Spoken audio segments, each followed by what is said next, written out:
pong si Bagyong Berbena ay muling naglandfall kaninang 2:40 AM dito sa may Talisay, Cebu. At ngayong 3 AM ay huling namataan ito over the coastal waters na ng Pinamungahan, Cebu at patungo na ito ng Negros Island region.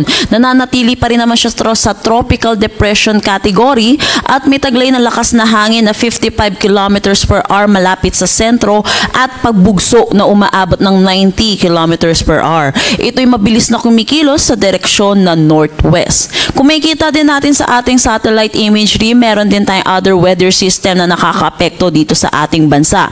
Ito po ang shear line na nakakaapekto sa eastern section ng Luzon. Ito po yung nagpapaulan dito sa Metro Manila at yung mga karatig lugar po natin at hindi po direktang epekto ng bagyo ang nararanasan po natin dito sa may Metro Manila. Yung northeast monsoon naman po natin ay umiiral dito sa malaking bahagi ng Northern Luzon at nagdadala po ito ng mga pag-ulan din lalo na dito sa may Pangasinan.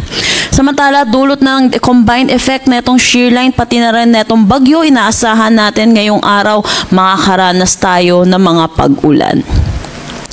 Para naman sa track na itong si Bagyong Berbena, yun po, pangatlong landfall po niya dito sa may Talisay, Cebu at inaasahan din natin magla-landfall po muli ito dito sa may Negros Island region bilang isang ganap na tropical depression category. Kung makikita din natin sa ating forecast track, ito'y tatawid ng Visayas bilang isang ganap na tropical depression kaya ang pinakamataas po natin tropical cyclone wind signal ay number 1. Inaasahan din natin mag-i-intensify ito into a tropical storm category prior to landfall or close approach dito sa may Northern Luzon at ito'y mananatili isang ganap na tropical storm habang palabas po ng ating Philippine Area of Responsibility at paglabas doon po muli siya mag-i-intensify into a severe tropical storm category.